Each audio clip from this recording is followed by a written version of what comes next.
DuckTalks is part of Res TV's network of podcasts. Check out res.tv for other great podcasts.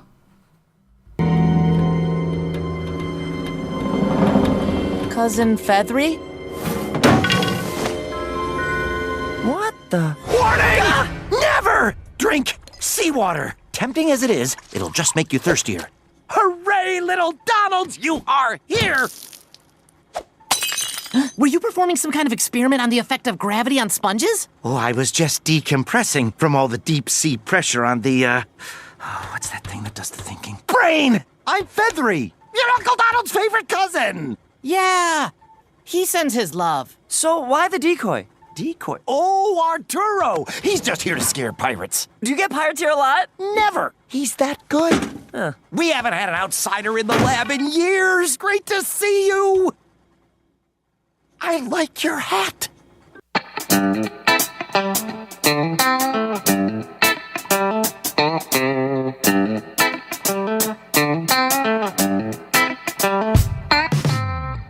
It's the week of Wednesday, October 29th, and you're listening to episode 47 of DuckTalks. This week on DuckTalks, we're going to be looking at your feedback. We will be discussing the Duke of Bologna once again. We're going to talk a little bit about comic books. The Disney Afternoon Giant #1 has some news, sightings of those Funko action figures, and of course, we'll also do our review of the Depths of Cousin Fethry. I'm one of your hosts. My name's Mitch, and joining me tonight is Josh. Ahoy! Oh wait, that's Pirate's thing. Hey. Yeah, Pirate's not with us tonight, but hey, you've got Mitch and Josh, so we're going to talk for like an hour and a half. Oh no, we're just gonna keep going and going and going and going. Maybe some more, some more. We've got that kind of reputation. You know, Pirate's enjoying a little bit of vacation, spending some time with his family. I'm sure we'll hear a little bit about it when he gets back, but for now, we're here to talk about a brand new episode of DuckTales and some things in the news, a little bit of, online conversation that's going on. We're just grateful that you're here listening to us. Thank you so much for downloading the podcast or streaming us online.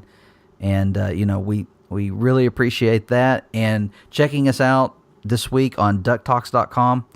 We've had a lot of traffic over there. Everybody's been excited about this new character.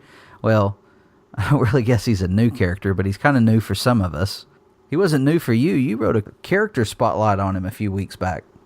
Yeah, we were introduced to Fethry for the first time on an animated platform. Previously, he was in the comic books, and he's a big character overseas. And we don't really know much about him out here because he's never a character on the actual TV show or the original DuckTales. And so I didn't really know much about him going in before writing before writing the character spotlight. I did some research on the character and kind of how his personality is and where he kind of fits into the whole Duck universe. And so this is actually my first introduction without doing any of the research, I guess you could say. And so we got a glimpse of how his character is being portrayed in the new series, and I don't know. What do we have any? I don't know. Are we going to go over what people asked about him? Are there responses, or what are we doing? Yeah, we're going to jump into feedback, and we had a few emails about the subject. They all were pretty much about the same thing, though, which I thought was funny. So I'm curious to find out what people think who are big Fethry fans, comparing it to this one, because to me, I mean, I read about him. I didn't really experience him much in the comics yet, but I don't really know much on how people who are the fan base are going to react to him. Yeah, and I haven't seen much of a reaction. I know that I've seen a lot of people saying thank you. Finally, it's about time. Things like that. I wasn't familiar with the character except for your character spotlight. I read that. And then I think the IDW comics have, in the time that I've been reading the IDW Uncle Scrooge comic, there's been 2 stories that have involved the character. One was with Donald, and one was with Donald and Scrooge. And I really enjoyed that comic. It was a spy comic. One of the ones that stands out. It kind of had a spy versus spy feel to it. Remember the old Mad comics. But I like the character in that, and I don't. We'll talk about Fethry here in a moment when we get into some of this feedback, or we'll talk about Fethry in a moment when we get to the episode, because most of the feedback that we had was about one scene in the show.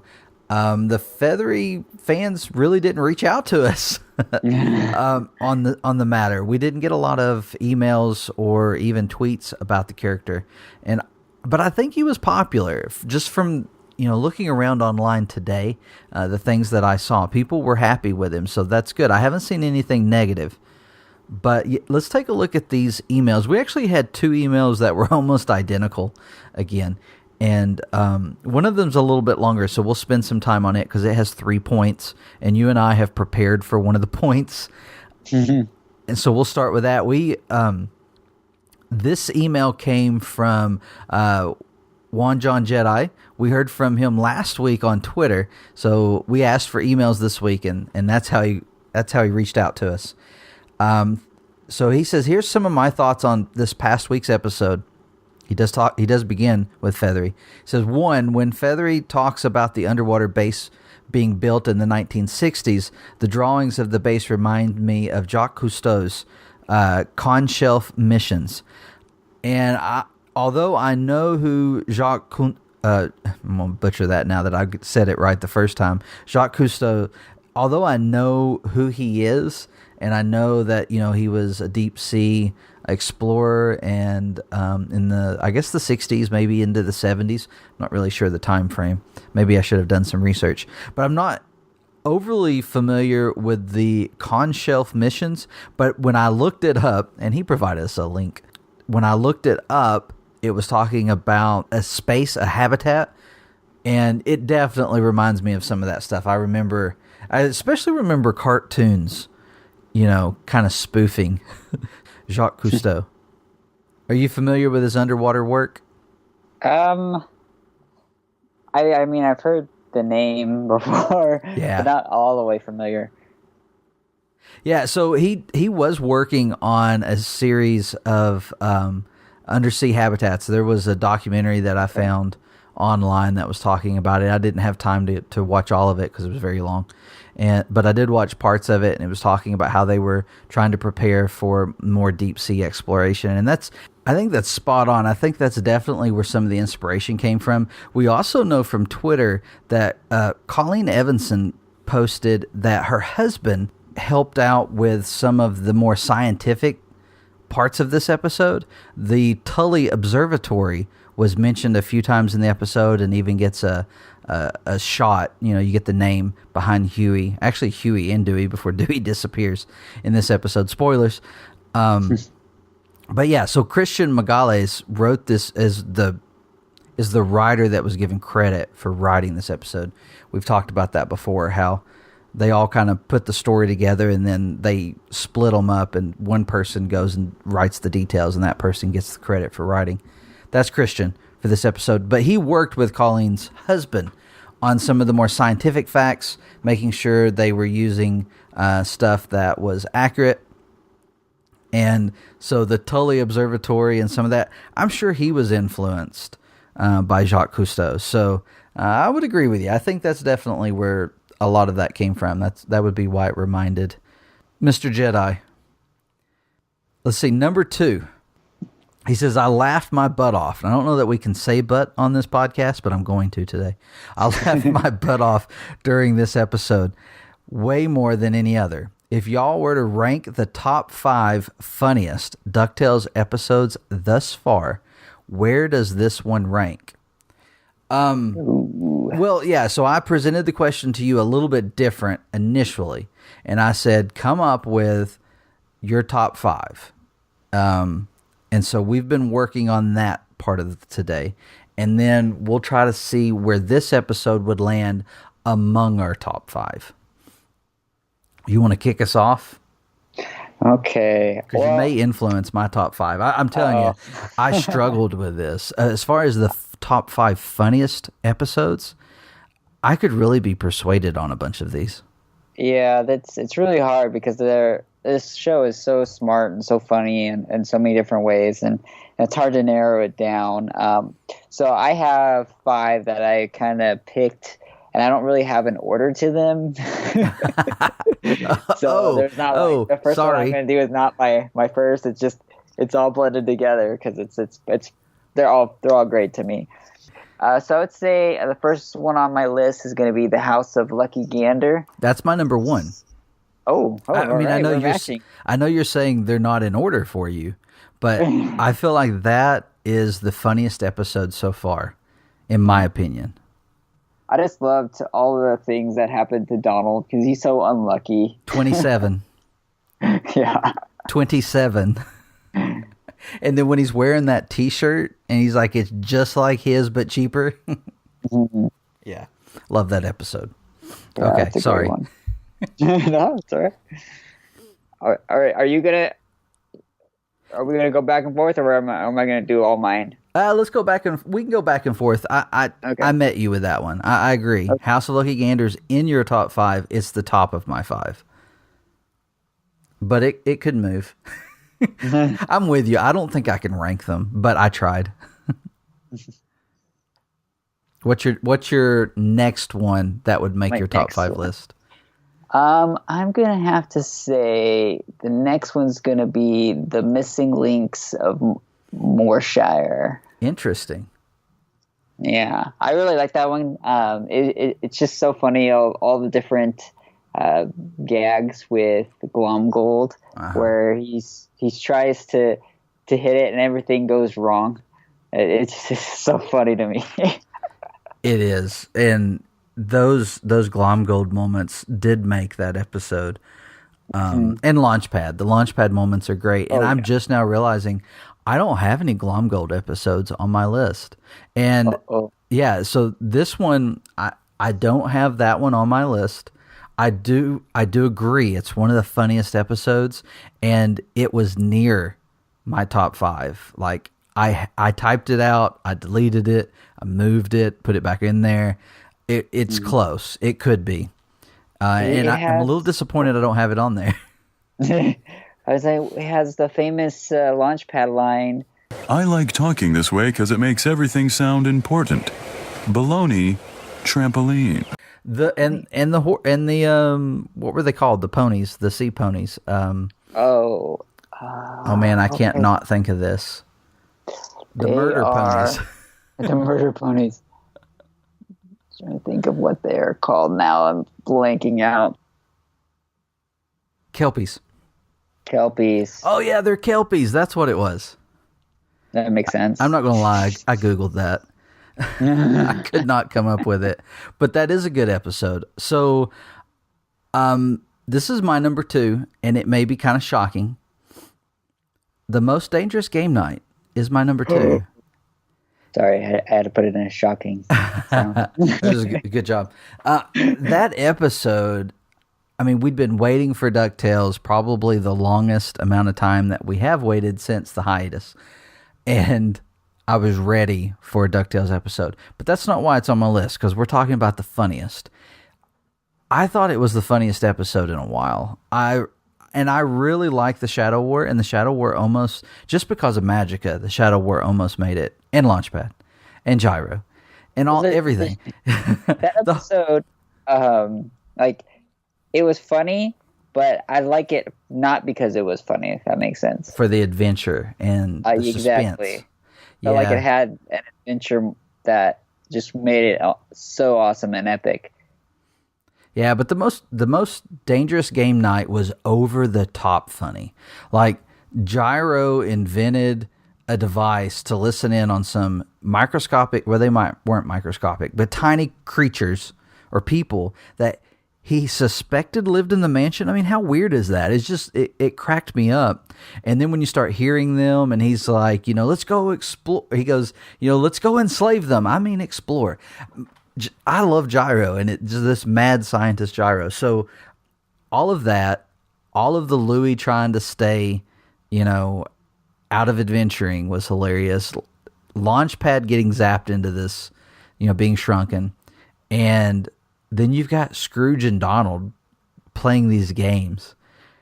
it just, I laughed through the entire episode. It was almost number one, but it wasn't enough to overtake House of Lucky Gander for me. Mm-hmm. It was close. Well, that one's not on my list. So you got one that we're on separate. I can't talk. You got one that's not on my list. Okay. And so we're different there. So my next one is the Spear of Selene. Ooh, interesting. And I think it makes the list because all the different things where I guess it's Donald again, where he doesn't want to participate in these games, but he ends up like winning the games and then having to like deal with Storkules. Wanted to say Hercules, Storkules. Uh-huh. And I don't know. I just had a good kick out of it. Yeah, that was a good episode. It did not make my list, but Zeus was definitely some of the funnier moments of DuckTales. And yeah. I know we're getting more Storkules coming up in an episode. It's not the next two. I think it's in 3 weeks. But I hope we get some Zeus with that as well, because he was great. And there were some really funny moments in that. I could see why you'd pick it. My third was Day Trip of Doom. Day Trip of Doom. So that's the second episode we ever saw. Yeah. And I was floored just by the humor in that episode. I mean, you have, Webby, it starts off with the kids playing, dart guns in the hallways of the castle. And Webby's like, dart guns of death or something like that. And they were like, no, we were just playing dart guns. And she's just so over the top. And, she packs a War and Peace book on their outing to Funzo's Fun Zone, where the fun is in the zone. And we sing that all the time at our house now. Uke or Puke, all of the stuff with Louie getting free stuff and Webby just being not good at all at being sly about getting free stuff at the place, and they get kicked out. And we get the Beagle Boys for the first time. And that was one of the first times where she came out of the house, so that was like a big deal for her. Yes, but I laughed all through that episode, and it's one of my favorites to sit down and watch to this day, just because I get a good laugh out of it. Yeah, that's a good one. All right, your number 4. Well, it's not in order, but... My number 4 is going to be The Great Dime Chase. Nice. And I picked this one because I think I know there was like 2 kind of stories going on at the same time during this episode, but the part with Louie really... just gave me a kick, I guess, because it was just so funny how he was like lazy, didn't want to do anything, but as soon as he lost that dime, he was like, oh my gosh, I got to get this thing back or I'm going to be dead. And so he's just like constantly going after the thing, and the part where he pulls out his phone on how to get in there, and it's like, no, not another video. Yeah. Or advertisement. So that one gave me a good kick. That's a great episode. It is on my list. It's my number 5, The Great Dime Chase. Yeah, that episode and it was back to back with Day Trip of Doom when they aired. And you're right, Louie's part in that episode's hilarious. Scrooge is trying to teach him about hard work, and he learns a lesson of avoiding hard work and not making mistakes. And, the whole thing, when you get to the very end and it's had a ton, we got Gyro for the first time, and he's hilarious when he barges in and he's like, everybody shut up, I've got a brilliant idea. And Scrooge is like, I've told you, you've got to work on your people skills. And when Little Bulb is shaking his fist at them and they're like, what's he doing? And he's like, he's waving. Or he's saying hello or something like that. I don't remember exactly, but all of that's hilarious. The adventure was over the top and fun, with Little Bulb going mad with power because he was the wrong wattage bulb. And all of his inventions turn evil. And he's like, this one will turn evil, and then it turns evil. Yeah, it was a great episode, and definitely one of the funniest. without a doubt. But then at the end, when Louie's like, I've lost your dime, and he's like, no, I keep my dime around my neck. I wouldn't put it on a pillow. It's like it was just the perfect moment. And then Scrooge gives him the dime he lost, and then he spends it on Pep. It was a great episode. So that's my number 5. That kind of puts us in an awkward situation. I'll go ahead and say my number 4. My number 4 is The Secrets of Castle McDuck. Okay. And this was almost higher on the list. I really think it's just because I've watched the other episodes more, other than The Most Dangerous Game Night. But The Secrets of Castle McDuck had so many funny moments with Scrooge. I mean, he's kind of out of his element being, the son and trying to deal with his family. He doesn't know why his family won't help him with this. He's frustrated with them, and he acts like an idiot. And I thought it was great. I'm sure there's some purists out there that hated that, but and I know there was some controversy about his parents and everything with that episode and how they chose to do it. But I liked all that. But as far as the humor goes, I thought it was great, and Fergus McDuck was hilarious. Just the way he was trying to boss his son around. And you've got Scrooge McDuck, who's, one of the greatest adventurers in the world, one of the smartest ducks in the world, and, has accomplished all these great things, and his dad's so rough on him. It was great. Mm-hmm. But I thought it was hilarious. And then, of course, you have the launch pad Donald scene.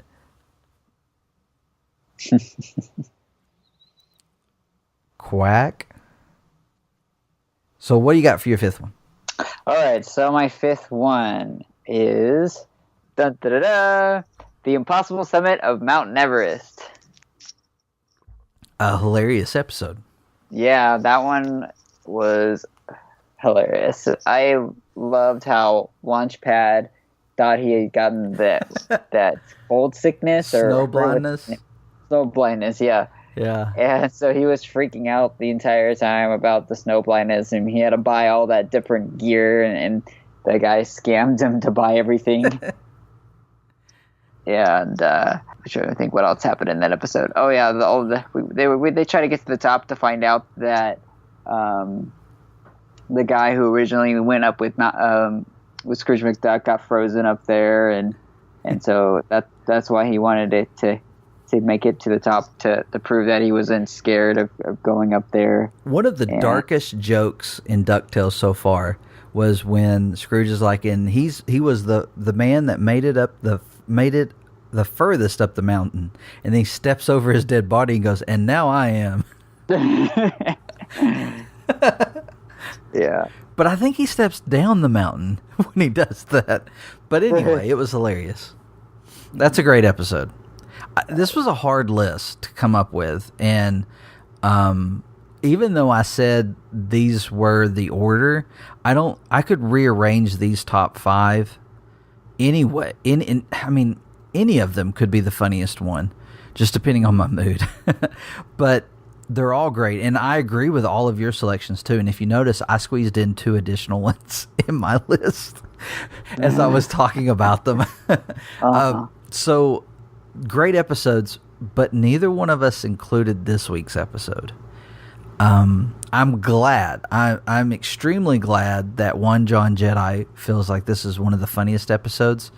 And I'd love to hear his reasons why. On Twitter. I'd love to hear his reasons why on Twitter or an email for why this was his fun. The episode he felt was the funniest. It's funny. It's extremely funny, but it just missed somewhere for me. And we'll talk about this a little bit more when we talk about the episode, but you weren't able to watch the episode for a couple of days, just because of your schedule and everything. And then, so Pirate and I, we talked a little bit about the episode, and we both kind of had the same reaction. And I was like, oh, I hope that doesn't influence Josh's opinion of the episode any, because I didn't want to be a downer on it. And because it's a great episode, and I'm not going to be a downer on it. We'll talk about it a little bit more. He had a third point, and this third point was probably what I've seen the most I've seen the most tweets and Tumblr posts about this in this episode, and we also received other emails about it. Shouldn't there be a comic or a YouTube one-shot of Launchpad's adventures that we don't get to see during the show? And there's got to be something at some point, because some adventure that he went on. Actually, this isn't the first time where he's gone on some adventure, and then it doesn't tell us anything about it. Yeah, the House of Lucky Gander. That's one of the reasons why that's one of my favorite episodes of season 1, maybe of the show so far. Definitely of the show so far. I gotta know, was that a real panda? But yeah, I mean, we know something went on there, but we know something went on in this episode as well that we didn't see, and it looked like it would have been so awesome to have seen it. Mm-hmm. Fun fact: I don't know if you picked up on this. House of Lucky Gander and this episode, the Depths of Cousin Fethry, the writing credit was given to Christian Magales. The director is Matthew Humphreys on both episodes. So I don't think that's a coincidence. And I actually tweeted at them earlier today, letting them know that we are in full support of them getting an opportunity to write a Launchpad solo episode. If they don't get that, I hope we do get some YouTubes. I hope we do get some YouTube videos telling that story, or a comic. I'll take it in any form. I just want to see this Launchpad in action. Exactly. What if he's secretly part of an agent of Shush, but he's undercover as his chauffeur? That was and I didn't really get a chance to talk about it much, but that was one of my theories after the House of Lucky Gander, was that Launchpad was still working with Darkwing, because at that point we hadn't seen the Darkwing episode, and I hadn't had that spoiled for me just yet. Actually, I think it was me talking about this online that prompted someone to spoil me on the Darkwing reveal.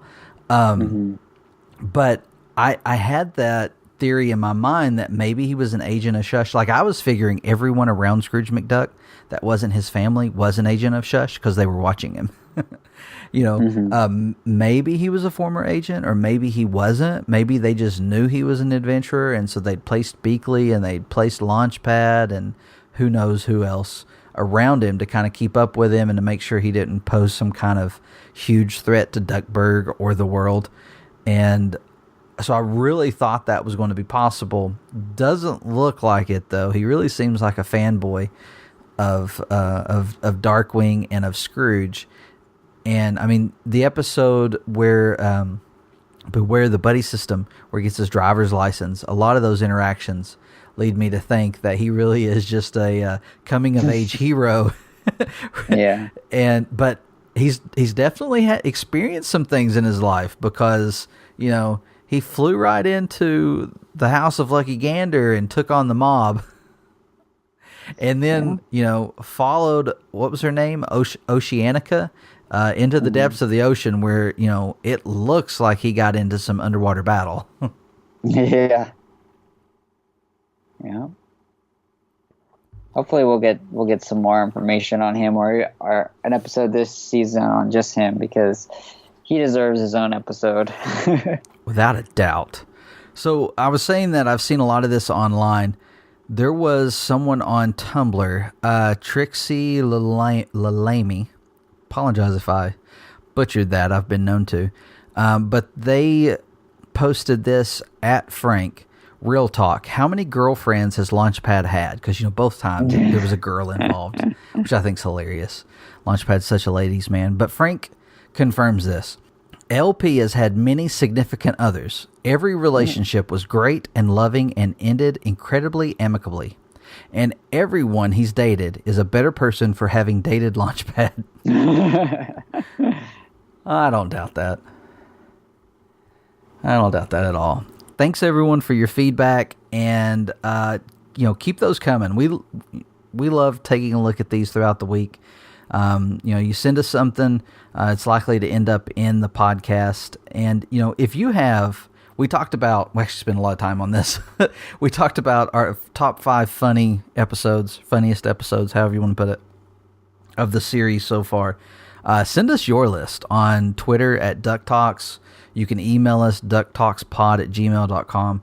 Let us know what you think are the top 5 funniest episodes. And if you have trouble like we did, just, whatever you thought were the funniest episodes. You don't have to do a top 5 because it's excruciating. They're just so funny. Hey, we got some information on the next episode. I said this last season. I'm going to say this again. On Friday, we are going to get information about the next week's episode the day before we get this week's episode. And it always drives me crazy because I'm like, I want to hold on to this and I don't want to talk about it until Monday, because I want to enjoy the current episode before I start talking about next week's episode. So if anybody has any pull at Disney and their press releases, somebody let them know. Hold it till Monday. But I know nobody's going to do that. Everybody's like, you're crazy. But, when you're trying to keep up with a blog, this is the things you think about. But yeah, so Friday, leading up to the Depths of Cousin Fethry, they released an image from the Ballad of Duke Bologna. And it confirmed our suspicions on the Duke of Bologna being the second richest duck in the world. And of course, the description did that too. The image shows a character who looks very familiar except for his black beard, which isn't a problem because we've been known to see Glomgold swap out his beard for a mustache. So, wouldn't be hard to swap out for a black beard either. But Did it say that he was that was the Duke of Bologna? Well, it said, and I don't have the description in front of me, but it alludes to it, and then it's like, or is he?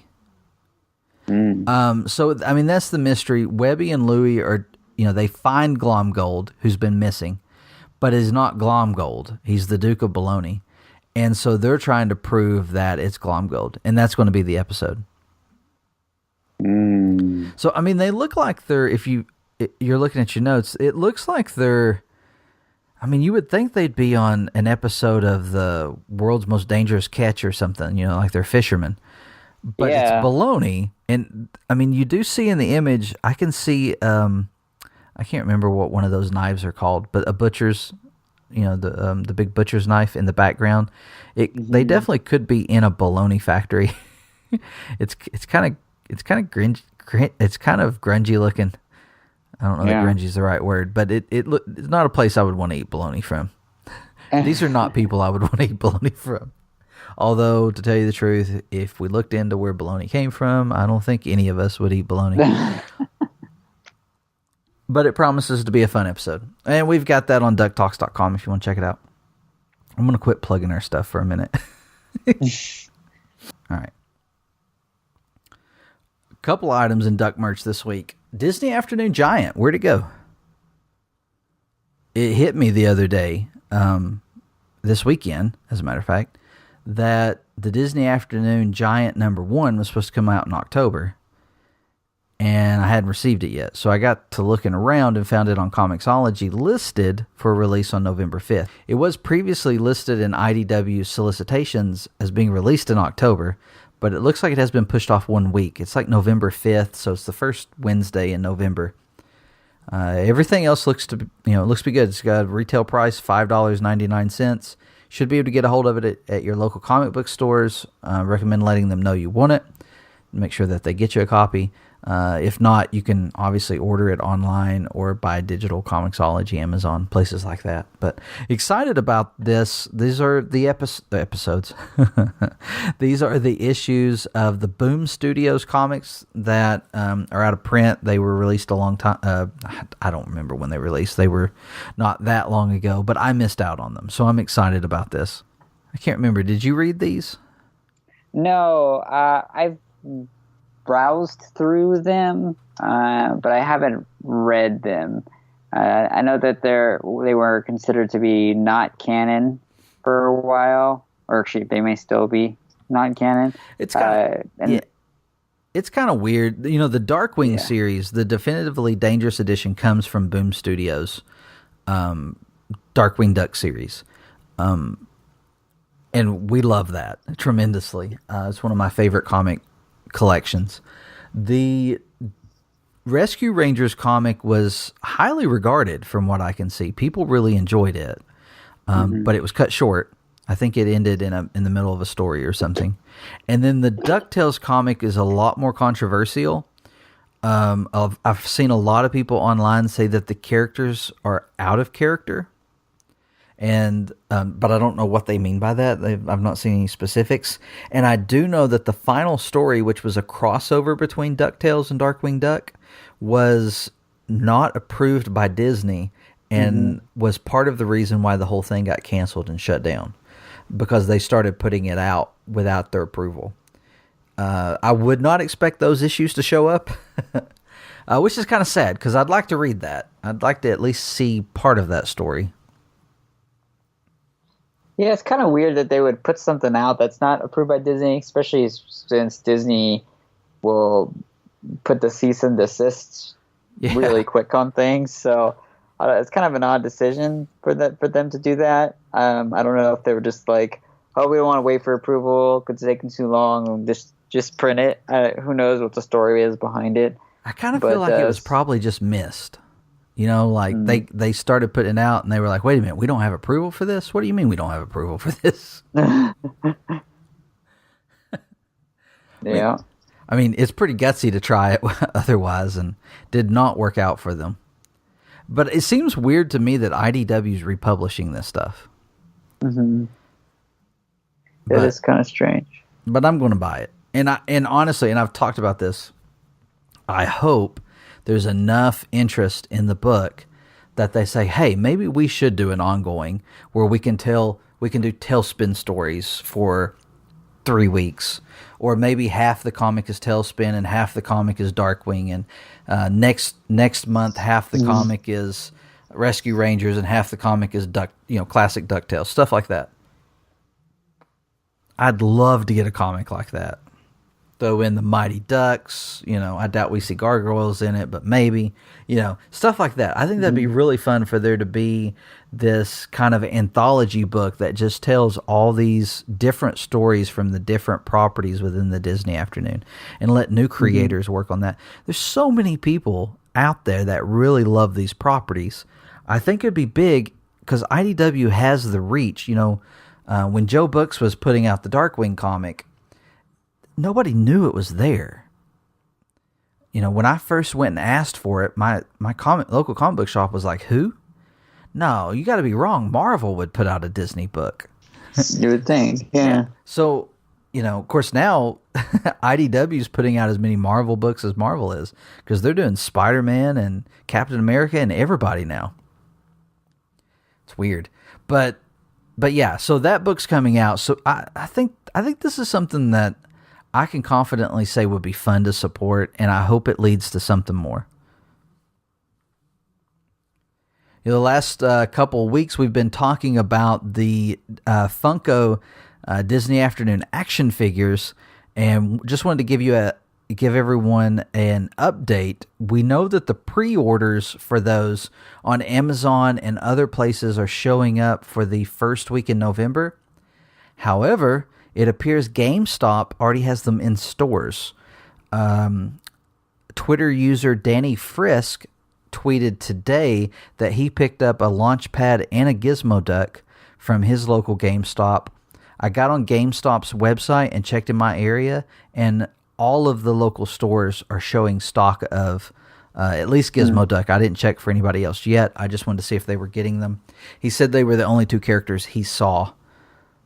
Showing up in stores at GameStop. Full disclosure, Amazon's like $10.99. I think some places have them for $9.99. GameStop has them for $12.99. Wow. So, but yeah, these look cool. The Launchpad in particular is a must-have for this series. I'm really not feeling that Gizmo Duck though. He's kind of short and squatter than I expected him to be. Yeah, and it doesn't look like it would have much articulation at all. It was really surprising. I mean, if you don't sit him next to all your other figures, he'd probably look pretty cool. But next to Launchpad, He's not quite there yet. It's more like, I almost imagine I could glue 2 red pigtails on the side of this and it'd look more accurate. It's Gosling. Could it really be Gosling? No, because it's DuckTales. It's the DuckTales background. But yeah, anyway, you can find those at GameStop. Check your local GameStop before you drive out there, though. Josh, let's talk about a new episode of DuckTales. Let's do it. Are we doing the 30-second? Yes, we are.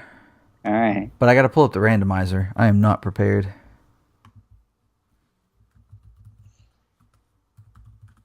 Random.org if you want to punish yourself, because it always gives me whatever number I choose. So we've got 1 and 2. I will allow you to pick because it doesn't seem to matter for me. Yeah, I'm gonna be gutsy and pick 2. Ah, it's 1. Is it really? Yeah, it's 1. All right. I'm getting rid of this part of the show. We're not doing this anymore. All right, so I do have some notes because I think there's a lot in this episode. So I'm pulling up my stopwatch. Huey and Dewey trick Launchpad into taking them to an undersea lab to meet Donald's cousin Fethry. Fethry takes them to see his discovery, but they are almost eaten by mutated sea worms. The boys find out Fethry isn't a scientist. They are attacked by a sea monster that they barely escape to learn it's just Mitzi. Fethry becomes a scientist and Launchpad is Aquaman. Okay, so I skipped a lot of stuff, but that was like 21 seconds. Wow. But that's a summary. That was a pretty good summary. So this episode is titled The Depths of Cousin Fethry. Probably should have done that before I did the recap. We've said a few times on the podcast, one of these days, we're going to get used to actually talking about DuckTales episodes on this podcast. We don't have a lot of experience of that. The episode was written by Christian Magales, directed by Matthew Humphreys, storyboards by Stephanie Gonzaga, Vaughn Tada, Brandon Warren, and Jason Zurich, and the animation was done by Toon City Animation. There was some of the animation that really stuck out to me in this episode, so I wanted to take a look at who it was, so I went ahead and included it in the notes. Toon City did the animation, and I thought it was great. I alluded to it earlier in this episode so my initial reaction, I think there was a lot of hype around Fethry, and then I really expected them to go in another direction with the character, and because I'm not familiar with him like maybe other fans are, I'm not sure if the direction that I expected was anywhere near what the character should have been. Or if they really nailed it and he's perfect. But for me, he wasn't what I expected. And because of that, I kept expecting something else. And so the whole time I feel like I spent the episode waiting for it to get crazier, and it never got as crazy as I was expecting. And maybe that is somewhat associated with the voice actor, because I'm familiar with SpongeBob SquarePants, and I shouldn't have done this, but I think I kind of expected them to go in that direction with the character. Mm-hmm. I'm very glad that they didn't. And like I was saying earlier, my initial reaction was just that, I don't know. I don't remember exactly what I said, but I just didn't know. My girls, on the other hand, loved the episode and wanted to watch it again immediately. When my wife finally got a chance to watch the episode, she said it was very good. She enjoyed it. I've watched the episode 3 or 4 times now. Yeah, 3 times since the first time I saw it. And I'll tell you, Josh, and I know you've only seen it the one time, and I don't know what your opinion of it is yet, because we've not talked about it.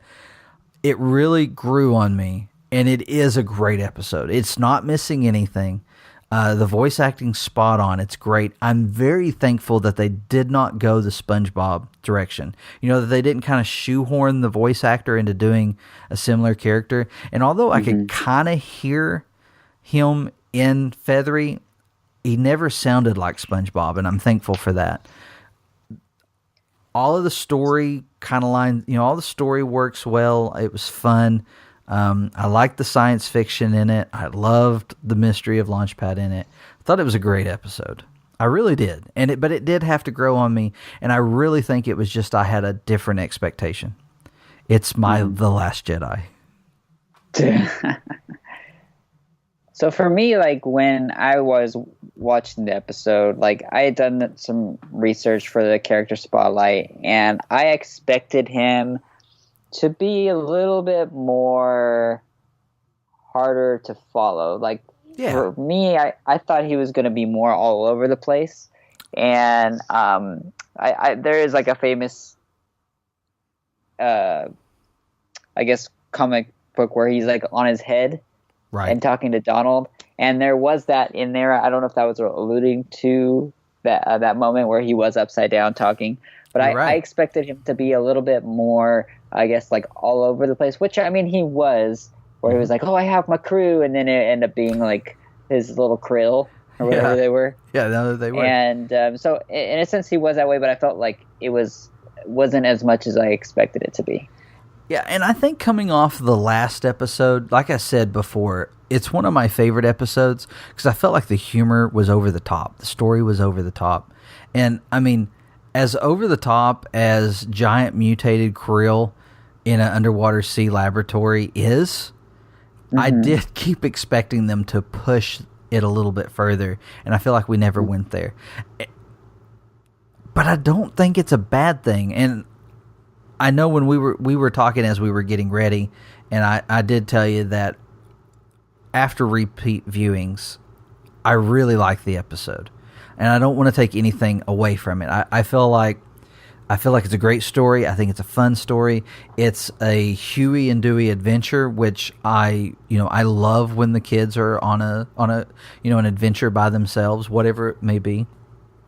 I love that they trick Launchpad into stealing the sub, and they rip the radio out so that he doesn't find out. And they fist bump when they're successful. And I love when Launchpad crashes into the platform at the very beginning, and it just kind of bounces off. And he's like, Anyway, you want me to pull up next to the rusty haunted lighthouse, or what you want me to do? And he still just runs into it. Yeah.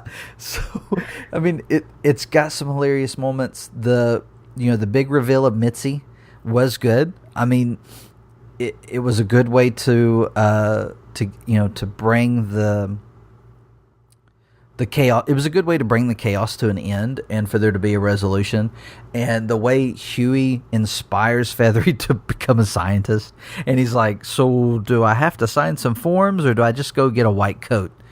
It's hilarious. I mean, there are so many great moments in this episode. I really like the brothers together. I want more of that. I feel like so tangent. I feel like one of the things for me that I miss in the current DuckTales, and I didn't see it during the first season, it really came about with the Shadow War that I first started to realize this. When they did this DuckTales, they gave the three boys individual personalities. But I grew up with them being a team. And I grew up with them always doing everything together and always finishing each other's sentences. And as excited as I was, and still am, about them being individual, because I like that they're individual, there's a little bit of me that's always longing for them to be a team. And we had some great moments in season 1 where they are a team. The Secrets of Castle McDuck, they're like the Duck Boys are going to do this. The Duck Boys are together, and I love that. Like I got so excited about those moments when they finally came together and were working together and all of this. But we keep having them split up with Webby, and we keep having them, Dewey keeping secrets from the brothers and all of this. But we had the Mark Beaks episode, which was Huey and Dewey together, and the Beagle birthday breakout, whatever it's called. they go on their own adventure together in the boat, and we don't get to see much of that, but we know they're doing it. So, I mean, these moments take place. I enjoy seeing them on the adventures together and working together.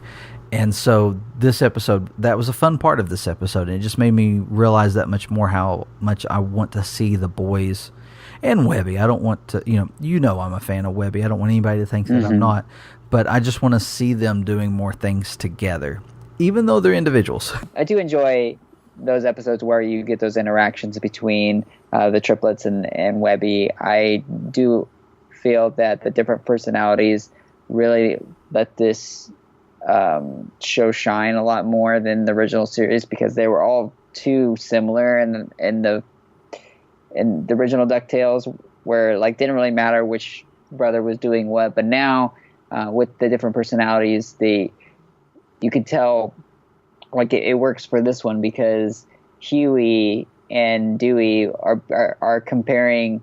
Like at first he was comparing himself to Fethry because he thinks they're so similar, and then he realizes, no, I don't want to be like Fethry. and then you have Dewey like making fun of him, saying, oh yeah, you're gonna be him, it's gonna be your older self. And it's something that you wouldn't have gotten. Yeah, Fethry, you wouldn't have gotten that in the original show, because they were not different enough to say that. It's true. It's very true. 100%. And I like it. I like the individuality, and I don't say it to be a criticism. I say it to just kind of to put a point on when they do come together. I really like it, and I really want to see them together and working together in some way. Like next week's episode, Louie's going to be working with Webby, and I'm glad for that, because we almost expect Webby to to go off with Dewey to do something. And so it's going to be a lot of fun just seeing her interacting with Louie alone, which we've had in, Toth Raw. They've done a great job of trying to, get everyone spending time together in the show as far as the main cast. So I don't want it to come across as a criticism of the show.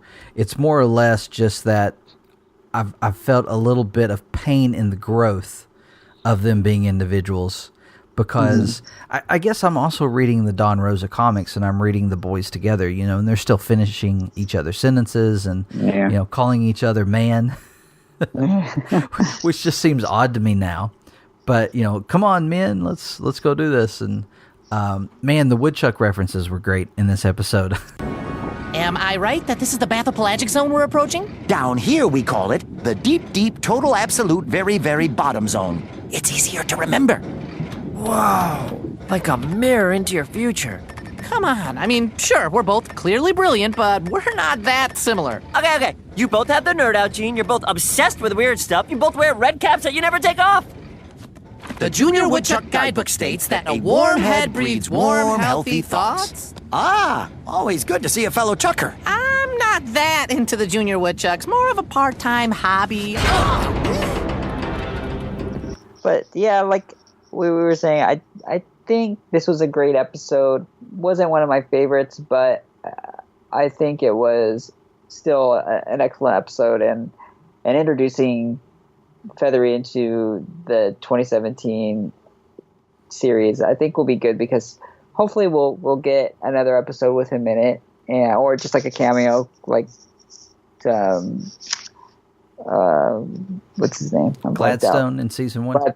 Yeah, just like Gladstone. He was mainly in one episode, but then he had a few little short cameos, and hopefully they'll have him back again as well. And I think it's good to introduce, especially the people out here, these characters that are characters that other people around the world love, but we've never seen these characters before, and so it's good to interact and bring these characters to us so that we can get into, like, if we want to, like, read the comics and stuff and learn more about them. He's got a rich history of stories that people now have available that they didn't even know who this character was, but now they can enjoy this character even more now. Yeah, and if anybody's interested in finding those stories, you can find them. Obviously, you can find them from other countries, but they have been released in the U.S. for the first time by IDW under the Uncle Scrooge comic. So you can find those There's a few stories here and there, and a great place to read, more adventures with this character. He was a fun character in the stories that I've read. I think it was just there was a number of things around the production of this episode that had me expecting something else, but 100% love this episode. It was great, and I'm hoping he shows up some more. So a question that I have that I've been thinking about the last couple of days. So we know that Fethry was voiced by Tom Kenny, and Tom Kenny's best known, at least the only thing I really know about that he's done, is SpongeBob SquarePants. SpongeBob SquarePants takes place under the sea. Our introduction to Fethry is in an underwater observatory. And that I know, that's not like an origin story for the character or anything. It's not from the comics. It's something that they came up with for this show. And they gave a good reason for it. It's where, Scrooge just hired him to work and everything. But I'm wondering if what came first.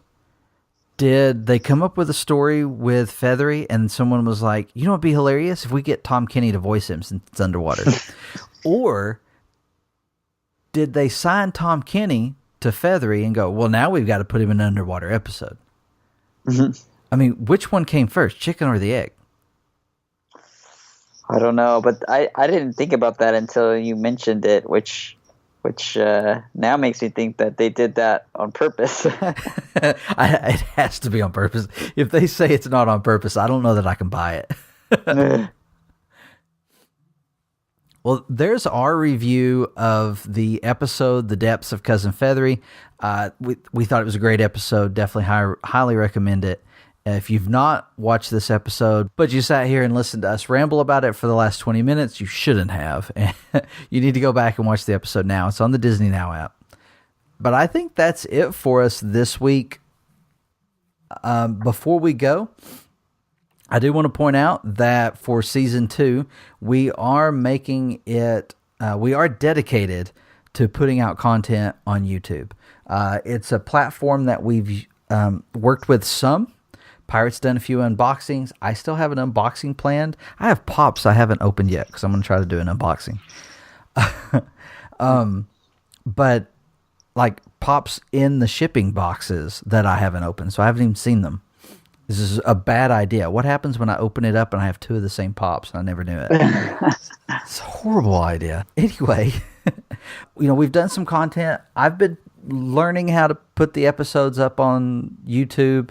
Our podcast episodes, but honestly, trying to get the podcast out and recorded and edited and do blogs, it just became too much. And I decided, I know Josh has a lot of skills in video editing and things of that nature. So I was like, hey man, how about I don't ask you to write any more blogs and you edit this for me? And he thought that was an excellent offer. So we're gonna do our best to get the episodes up on YouTube. We've got some ideas and some thoughts of what that's going to look like in the coming weeks. You may see some changes. I'm encouraging Josh to put his own little flair on it and do what he wants with it. And so I'm excited about that we're going to have that means of reaching out to people.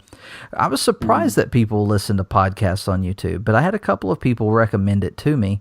And, our last episode, not the most recent one, but the episode before that, has around 50 views, which, I mean, considering we have like 8 videos on YouTube, I think 50 views is pretty good. I mean, I don't expect us to have thousands of views on YouTube with an hour-long show. But we'll see what happens, and I'm just excited that you are you're going to help out with that, and I hope you do something do something with it that you enjoy. Yeah, we have some ideas that we're working out, and any feedback from our listeners would be great on if we should maybe break up the episodes, do different sections, or if we just should leave the episode as it is. We would love that feedback as well, and we're opening to changing it to kind of help that more people will know about our show, and I'm hoping that I don't know what I'm hoping, but but I would say that we're excited that we're going to do some changes on here. Or at least I'm excited, and hopefully we'll be able to just get the show out there more for everybody who's a DuckTales fan. Yeah, people are finding it every week. It's really fun to get a message from someone for the first time, or someone to tweet at us and be like, wait a minute, there's a DuckTales podcast? And we're like, yeah, there's actually a few of us. So we like to share the love because, I love podcasts, and I listen to a number, I don't even know how many, Star Wars podcasts. And to me, it's not the same as, a show going for ratings. I listen to all of them because I like different parts of their show. And it's the same thing with the DuckTales podcasts that are out there. We're all a little bit different. Somewhat that's intentional. Like for us, when we started looking at, hey, we might need to review episodes of this new show. We realized there's some people out there that do a really good job of reviewing the episodes. So we don't want to try to redo what they're doing or remake what they're doing. We want to do something that's a little bit different. So our podcast is kind of geared towards the fandom of DuckTales.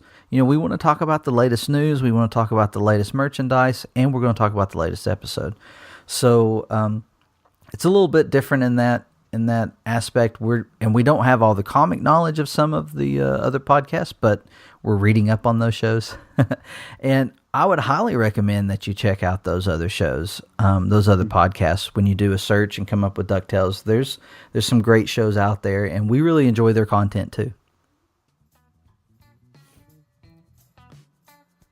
With that said, let's wrap this thing up. We're under an hour and a half. We're doing good. Hey, if you enjoyed this show, and I hope you did, please go to your preferred method of listening to a podcast. If you're listening to us on YouTube, there's that like button. We'd really, really appreciate it if you click that like button and the subscribe button. And hey, if you enjoyed it enough to be notified when there's a new episode out, hit that bell, and and YouTube will make sure you know when there's a new video up on our channel. If you're listening to us on a podcatcher like iTunes, definitely give us a star or a review. That helps us. That helps other people find us. We know that with Apple's podcast app program, the more likes or reviews a podcast has, the greater chance that we'll show up in a search. So it helps others find us. So we appreciate that if you would do that. You can also find us at DuckTalks.com. That's where you're going to find our blogs about all things DuckTales. Our show notes have a lot. A lot of our show notes come from the blog, so you can read about it in real time and then hear us talk about it when the podcast comes out. You can also follow us on Twitter, and you'll know everything that's going on with us at DuckTalks. Man, we're also on Tumblr, DuckTalks Pod. You can email us, DuckTalksPodcast.com. DuckTalk. You can email us on DuckTalksPod@gmail.com. You can find us individually. I'm at Infinirama616, and Josh can be found at CCRunner524. That's going to do it. Till next time. All right. All right, guys. Stay glum golden. Stay glum golden.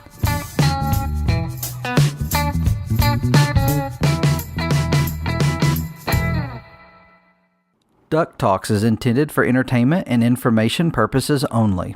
Any sounds, music, or audio clips played on this podcast are the property of their copyright holders.